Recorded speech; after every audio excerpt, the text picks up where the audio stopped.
I've said it before and I'm gonna say it again. Binance have kept their promise in supporting the Polkadot ecosystem, and this is just showing it here. And in today's video, where I'm going to be talking about 3 different projects building on the Polkadot ecosystem, and of course the latest news that we've got from them from March 2021, you're going to find out some interesting info. So as I've said before, when Fala Network was listed on Binance Innovation Zone, I did say that I do think that Darwinia's Ring and Darwinia's Katon is going to be next, and probably even Crust, simply because they were the first to be deploying to Polkadot's Rokoku testnet, which means that they're ready to become a parachain pretty much as the test network where the last pieces of testing can take place, the last features can be tested, and then we're off to the races when the parachain auction starts. They'll be ready to connect as soon as possible to that parachain mainnet on the live network, of course. And when I did that video, I did think that Darwinia's Ring, Darwinia's Katon are going to be next because they were the 3rd batch to deploy to Rokoku testnet, but it doesn't mean that Binance is not looking at other tokens from the Polkadot ecosystem, such as Stafi with the ticker symbol FIS. That's the name of the token. And what's interesting, and I really think this might actually happen, is I think that Binance are trying to list the ERC20 tokens first. So anything that's building on Polkadot but has an ERC20 alternative is likely going to get listed on Binance as soon as possible, simply because it's much easier to list. It's less of a cost for development, less of a cost in terms of time and things like that, and possibly even maintenance costs, right? Listing ERC20 tokens on the Ethereum blockchain is just so much easier because Binance already has the infrastructure in place, whereas listing substrate tokens is a bit difficult, right? It takes more development, there's new code that needs to get added and so on. So I am a little bit concerned about PCX getting a listing anytime soon. It could happen, don't get me wrong, because we've got Polkadot there, we've got Kusama there, but they are giants, right? Again, PCX is still quite small, even if they were the first to develop on Polkadot and to contribute to Polkadot and to translate the white paper of Polkadot in China in Chinese.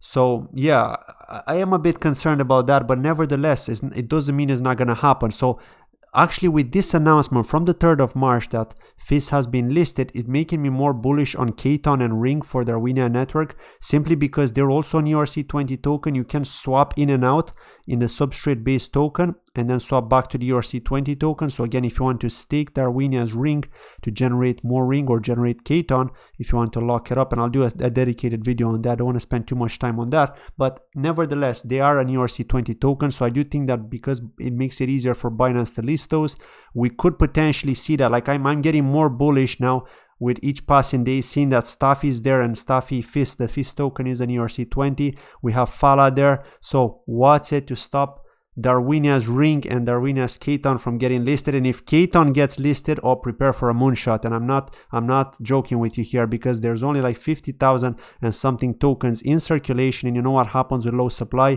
You've seen what happened with Keeper. When I did a video on Keeper quite a while back, the price absolutely exploded.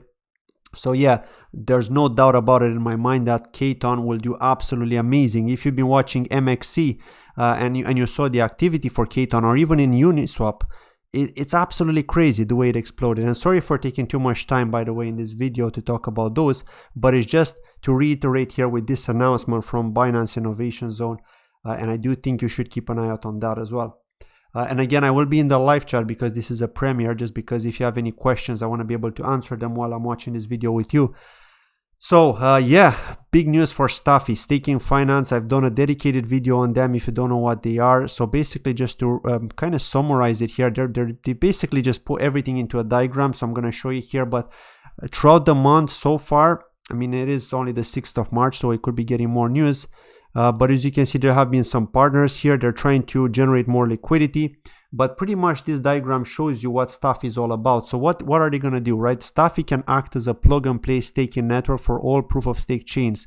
So basically, with Stafi, what you're doing is, if you're choosing to stake that proof of stake token on Stafi, as long as they support it, of course, they've got a number of tokens that they're supporting, as you can see here. You generate an OR token version of that token that you're staking, be it a token, be it a coin, right? And then you're generating an OR token version, which can be traded, which can be used to provide liquidity, for example, and so on, right? But you can see here that they're saying by providing stakers the ability to trade staked assets, network staking ratios are likely to increase, thus enhancing the security of the network. All our tokens, regardless of the native chain, will be ERC20 compatible, meaning that stakers can use them to interact with other Ethereum-based DeFi protocols. And I know that they're also looking at adding a lot of these OR tokens on Uniswap. They're going to be supplying liquidity on Uniswap. Okay, so that means you can trade them. Now, the big question is, and I'm still not sure about this, is what actually happens if you're staking and you're generating your token and then you're trading that OR token and you lose it. What actually happens to your stake, right? I'm not sure what happens to your stake. But it does say here that if a user stakes with Stafi, the user receives OR dot. If they stake ETH, they receive OR ETH. And I've covered this when I did that short tutorial on Stafi and how it works. But again, you can see here that basically the Stafi validators are maintaining the record keeping of all the OR tokens and the staked asset balances. Okay, so that's something to keep in mind here. But one thing I don't know is what happens to your staked assets. I mean, do you lose them? Let me know in the comments below if you're following Stafi closer, because that's still not very clear to me. So it's something I need to do a bit more digging into. But I'm assuming you are, because you're staking and you're generating an equal amount of OR tokens. So we can only assume here that you might not be able to get those tokens back, right? Maybe I'm wrong. Maybe you can. Maybe you're duplicating the amount of value, but then in that case, why would they give you free tokens just like that, right? So there has to be some sort of catch. I just don't really think that you can actually get your token. If you can get your tokens back, that's amazing, right? But maybe you need to stake for a certain period of time in order to get OR tokens, right? So yeah, I'm not 100% sure on that, to be honest, but the fact that you can do that is great, right? Now, the next thing that I want to talk about is with regards to Kilt Protocol, and this is one that I've done a dedicated review on.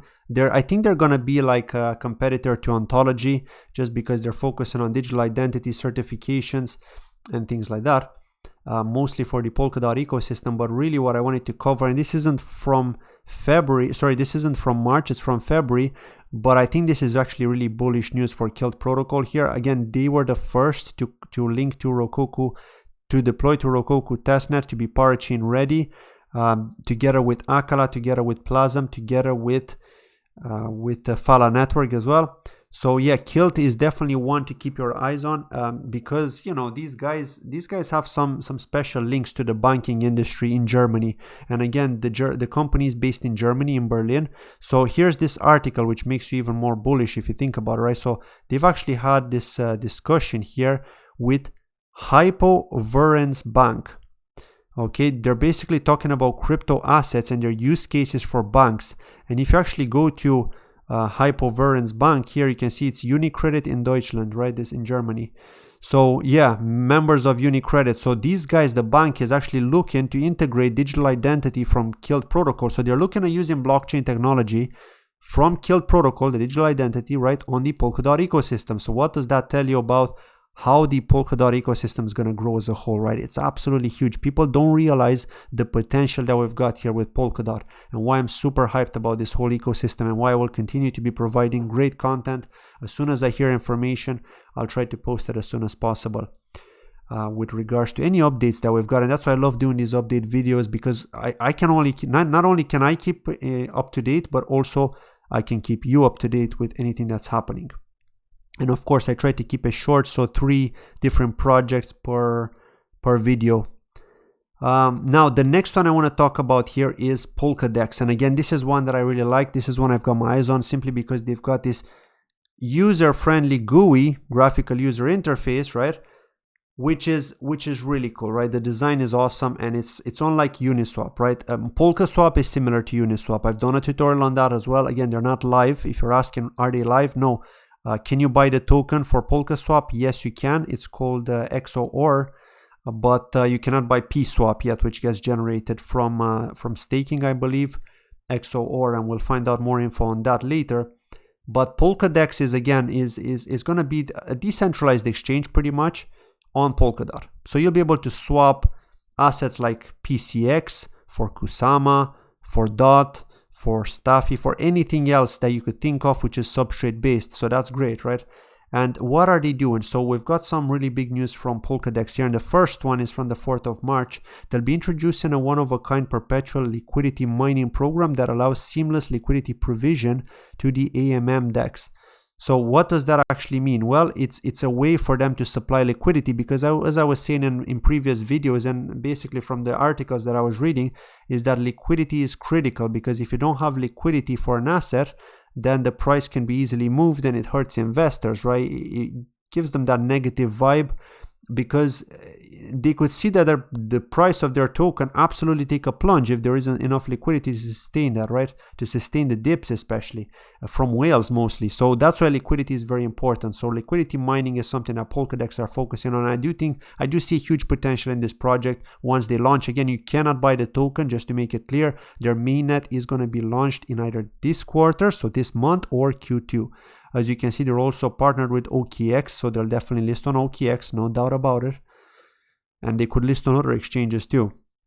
But another bullish thing here, so PolkaDex raised $3 million from CMS Holdings, Outlier Ventures, OKX Capital, and more. So OKX also invested money in PolkaDex, so of course they're going to list the token from PolkaDex. Of course they're going to do it.